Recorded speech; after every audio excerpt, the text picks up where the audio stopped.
Oke, assalamualaikum warahmatullahi wabarakatuh. Welcome to Ngocok Baco, ngobrolin yang cocok-cocok buat cowok. Oke, perkenalkan nama saya Muhammad Robana. Saya Haizam Abdul Jabbar. Selamat datang di podcast Sejarah Digital. Nah, hari ini kita akan membahas sebuah topik yang sangat dekat dengan kehidupan kita, tapi sering luput dari perhatian, yaitu hubungan antara sepak bola dan politik di Indonesia. Nah, bagi banyak orang, sepak bola hanyalah sebuah hiburan semata. Namun, jika kita melihat lebih dalam secara historis, sepak bola sering digunakan sebagai alat politik, pencitraan kekuasaan, bahkan manipulasi massa. Sebelum masuk ke pembahasan yang lebih dalam, penting untuk kita memahami bahwa olahraga termasuk sepak bola memiliki kekuatan sosial yang sangat besar. Dalam kajian T. Lesmana tahun 2013 yang berjudul Bola Politik dan Politik Bola, dijelaskan bahwa sepak bola kerap dimanfaatkan oleh elit politik sebagai sarana membangun citra, legitimasi, dan dukungan publik. Nah, di Indonesia, stadion bukan hanya ruang olahraga, akan tetapi juga ruang simbolik dan identitas nasionalisme dan kekuasaan dipertontonkan. Oleh karena itu, pembahasan sepak bola sebagai alat politik bukanlah asumsi semata, melainkan memiliki dasar akademik yang historis dan kuat. Dari sini kita akan masuk ke pembahasan sejarahnya yang akan disampaikan oleh narasumber kita. Oke, baik, di sini kita akan kedatangan tamu yaitu Bung Zidan. Oke, selamat datang Bung Zidan. Oke, terima kasih. Oke, sebelumnya izinkan saya memperkenalkan diri. Nama saya Muhammad Zidanova. Asal saya dari Kota Depok. Terima kasih. Baik, hari ini kita akan membahas bagaimana sepak bola di Indonesia tidak hanya menjadi olahraga tetapi juga alat politik. Nah, kenapa pembahasan ini sangat penting? Karena sepak bola sering kita anggap sepele. Nah, padahal sepak bola punya dampak sosial dan politik yang sangat besar. Sebelum masuk ke pembahasan, saya mau tanya dulu kepada Bung Zidan. Menurut Anda, apakah sepak bola sejak awal sudah bersifat politis atau baru belakangan ini, Bung? Oke, kalau kita lihat secara historis, sepak bola di Indonesia itu sudah politis sejak masa kolonial. Organisasi sepak bola pribumi menjadi ruang pembentukan identitas dan nasionalisme. Berarti politiknya bukan cuma sosial negara ya, tetapi juga identitas masyarakatnya. Betul, bahkan sebelum Indonesia merdeka, sepak bola itu sudah menjadi arena perlawanan simbolik. Nice! Nah, kalau begitu, bagaimana kita bisa memastikan bahwa penjelasan Anda itu bukan hanya sekedar cerita, tapi memang didukung riset akademik? Nah, untuk menjamin akurasi itu, kita menggunakan metode sejarah digital. Jadi, kita nggak cuma mengandalkan ingatan atau katanya, tapi kita melakukan penelusuran sistematis ke database jurnal ilmiah. Salah satu pintu masuk utamanya itu adalah Google Scholar. Di sana kami menemukan riset mendalam seperti tulisan Taufik Lesmana pada tahun 2013. Penelitian beliau ini penting banget karena membedah sosiologi sepak bola kita bukan cuma sebagai olahraga, tapi sebagai sebuah fenomena sosial politik. Jadi jurnal ini yang akan menjadi dasar analisis kita ya, Bung? Betul sekali. Melalui jurnal itu dijelaskan secara gamblang pola-pola bagaimana sepak bola di Indonesia seringkali dipinjam atau dimanfaatkan oleh elit politik untuk membangun citra. Jadi ketika kita bicara soal sepak bola hari ini, kita punya landasan teori dan data historis yang kuat untuk melihat siapa sebenarnya yang sedang bermain di balik layar. Nah, tapi kalau misalkan kita tarik ke Orde Baru, sepak bola dan kekuasaan negara pada saat itu bagaimana, Bang? Di era Orde Baru, sepak bola itu masuk ke dalam desain besar yang namanya politik stabilitas. Negara melihat sepak bola sebagai massa yang sangat besar, jadi harus dikelola supaya searah dengan kemauan pemerintah. Prestasi olahraga, terutama di level internasional, sering banget dipakai sebagai alat legitimasi. Intinya, kalau sepak bolanya maju, berarti negaranya berhasil. Di sisi lain, segala bentuk konflik atau dinamika supporter yang dianggap mengganggu ketertiban bahkan ditekan atau dikendalikan sepenuhnya oleh negara. Sepak bola jadi semacam panggung tertib di bawah pengawasan pusat. Terus, apakah ini yang menyebabkan banyak konflik struktural di sepak bola sampai sekarang ini, Bung? Ya, tepat sekali. Banyak masalah yang kita hadapi hari ini. Mulai dari birokrasi federasi yang kaku sampai pola hubungan supporter dengan otoritas. Itu adalah warisan masa lalu. Kita masih sering melihat sepak bola dikelola dengan mentalitas top down atau dari atas ke bawah, yang sebenarnya adalah sisa-sisa pola kontrol zaman Orde Baru. Jadi kalau kita nggak paham sejarah ini, kita bakal terus-terusan bingung kenapa sepak bola kita seolah jalan di tempat. Jadi peran media sendiri bagaimana, Bung? Apakah media netral dalam memberitakan konflik sepak bola, Bung? Kalau dipikir-pikir sayangnya tidak selalu begitulah. Media punya kekuatan besar untuk menentukan apa yang penting dan apa yang tidak. Kalau kita merujuk pada penelitian AM Putra pada tahun 2016, terlihat jelas bahwa media sering kali melakukan framing atau pembingkaian. Mereka membungkus sebuah konflik sesuai dengan kepentingan ekonomi dan politik pemiliknya. Misalnya, sebuah kerusuhan bisa dibesar-besarkan, menaikkan rating, atau malah diredam untuk melindungi pihak-pihak tertentu yang punya kuasa tersebut. Seperti itu. Nah, jadi publik sering hanya melihat konflik dari permukaannya aja, Bung. Ya, benar. Akibatnya penonton atau pembaca dipaksa untuk memilih pihak tanpa diberi konteks yang utuh. Media bisa membuat seseorang terlihat seperti pahlawan atau penjahat dalam sekejap, tergantung narasi mana yang paling menjual saat itu. Entah misalkan yang menjualnya seperti melebih-lebihkan seseorang ini seperti pahlawan, atau menuduh seseorang bisa menjadi seorang penjahat, tergantung mana yang laris lah, ibarat kata yang laris pada saat menjual narasi tersebut. Nah, makanya itulah kenapa kita sebagai konsumen informasi harus sangat-sangat harus ekstra hati-hati. Kalau begitu, apa yang harus dilakukan sejarawan ya, Bung, agar tidak terjebak manipulasi narasi tersebut? Sebenarnya kuncinya itu ada pada kritik sumber. Di dunia sejarah, kita tidak boleh hanya makan dari satu piring saja.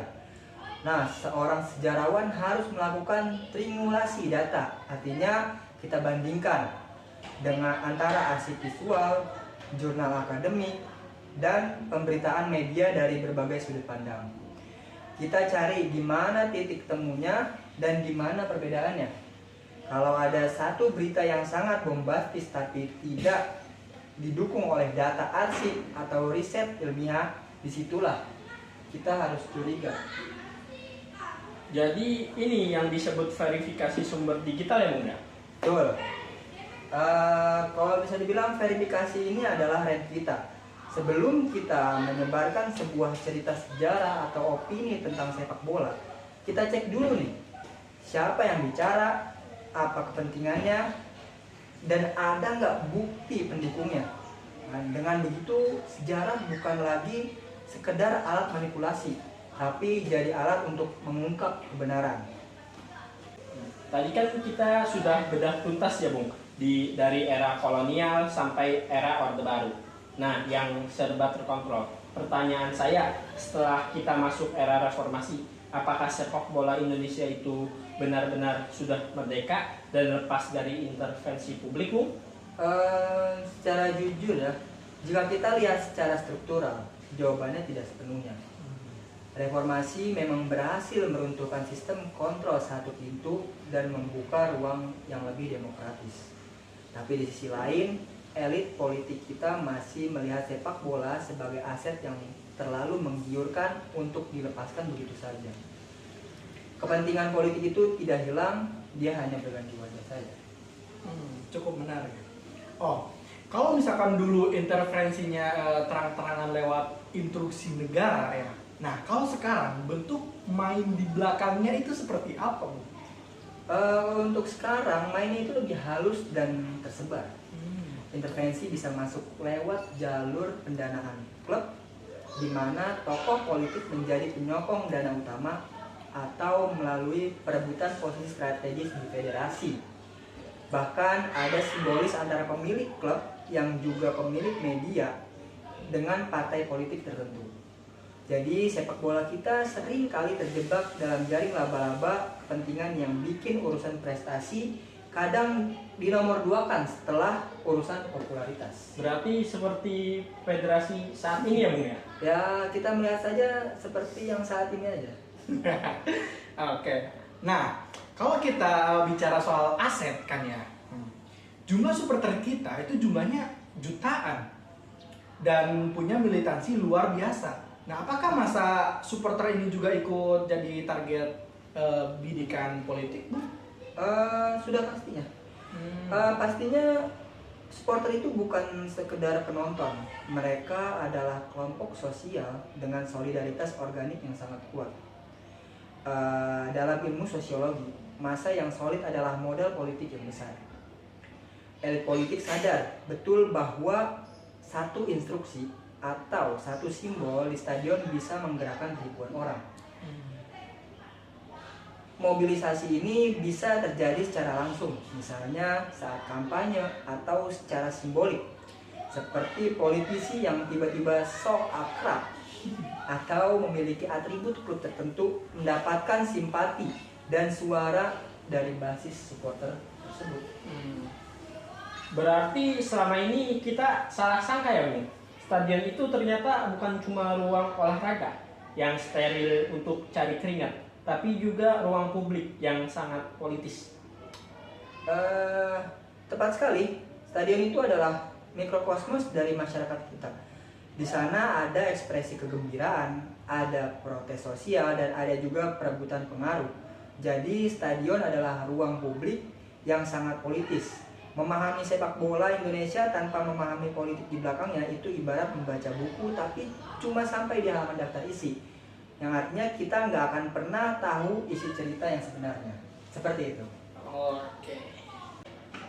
Jadi kenapa sih sepak bola itu terasa begitu sakti Bung dalam membangkitkan nasionalisme kita? Padahal kan banyak olahraga lain. Tapi kenapa di sepak bola tensinya beda banget? Bung? Karena sepak bola itu unik. Dia bukan sekedar permainan 2x45 menit, tapi sebuah drama emosi kolektif. Di dalam stadion ada perpaduan antara simbol kebangsaan seperti bendera dan lagu kebangsaan. Dengan rasa memiliki yang mendalam, sepak bola menyentuh insting dasar manusia tentang kelompok dan kebanggaan. Itulah sebabnya dari zaman dulu sampai sekarang negara sering banget memanfaatkan sepak bola sebagai alat untuk membangun identitas nasional. Sepak bola jadi cara paling instan untuk menyatukan perbedaan latar belakang di bawah satu bendera yang sama. Seperti itu. Jadi nasionalisme di tribun stadion ini ibaratkan pedang bermata dua ya. Bisa bermakna positif untuk persatuan, tapi di sisi lain juga sangat rawan dimanipulasi untuk kepentingan tertentu, Bu. Ya, tepat sekali. Ketika emosi orang sudah menyatu dalam satu rasa nasionalisme yang meluap-luap, itu menjadi momen yang sangat empuk bagi penguasa untuk menanamkan narasi atau pesan-pesan tertentu agar publik itu merasa memiliki visi yang sama dengan pemerintah. Seperti itu. Nah, kalau kita bicara soal masa kini, era media sosial ya, Bung. Nah, apakah pola manipulasi narasi dalam sepak bola ini ikut berubah atau sebenarnya kita cuma mengulang pola lama aja, Bung ini? Secara teknik berubah, tapi substansi atau otak di baliknya ya tetap sama. Kalau dulu kita dikendalikan lewat berita satu arah di media cetak atau TV yang dimainkan, yang dominan yang dominan. Sekarang kita menghadapi ekosistem yang lebih kompleks. Sekarang yang bermain bukan cuma redaksi media, tapi ada pasukan digital dan buzzer yang punya peran besar dalam membentuk opini publik. Mereka bisa menggiring sentimen, menyerang pihak yang berseberangan, sampai memviralkan narasi sejarah yang sudah dipotong-potong untuk membela kepentingan kelompok tertentu. Artinya setiap keributan atau konflik sepak bola yang kita lihat yang viral kita lihat tuh ada di TikTok, di Twitter, di Instagram. Hari ini sebenarnya itu tidak bisa benar-benar dilepaskan dari pengaruh politik digital ya Bung? Ya, betul banget. Bahkan dampaknya itu sekarang jauh lebih masif dan destruktif. Konflik yang dulunya cuma terjadi di lapangan atau tribun sekarang bisa meledak di ruang digital dalam hitungan detik. Tanpa kita sadari, jempol kita ini sering ikut bergerak membela narasi yang sebenarnya sudah dirancang sedemikian rupa oleh para pemain di balik layar digital itu. Seperti itu. Jempol. Sebagai penutup dari sisi akademik Bung, kenapa sih metode sejarah digital ini sangat krusial? Terutama kalau kita mau mengkaji sesuatu yang terlihat ringan seperti sepak bola ini Bung. Karena kita hari ini hidup itu di tengah tsunami informasi. Setiap hari kita dibombardir oleh ribuan konten. Tapi sayangnya tidak semua informasi itu punya dasar kebenaran. Tanpa metode sejarah dan kritik sumber yang ketat, kita akan sangat mudah terseret arus narasi yang menyesatkan.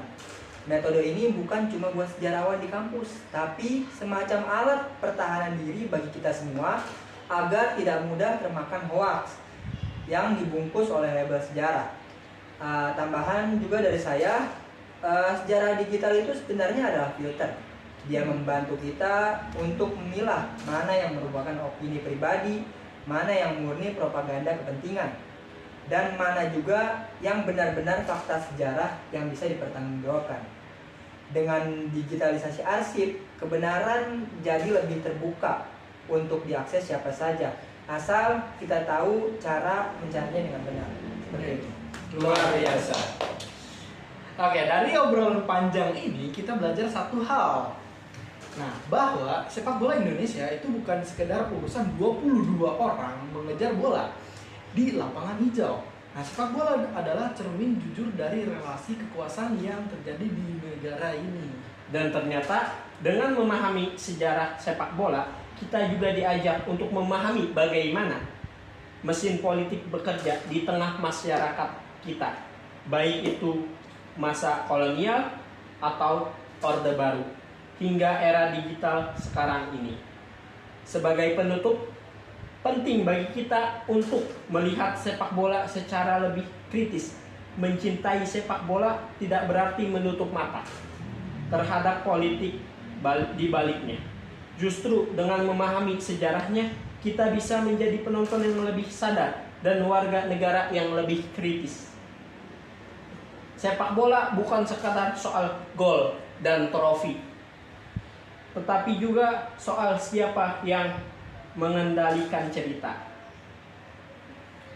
Oke, baik. Terima kasih untuk Bung Zidan sudah berbagi risetnya, dan tiba saatnya kita di penghujung obrolan ini. Dan sebelum kita menutup obrolan ini, saya mohon maaf atas segala kekurangan yang ada dan berterima kasih atas segala perhatiannya. Dan saya berterima kasih kepada teman-teman yang telah menonton podcast ini. Sampai jumpa di episode selanjutnya.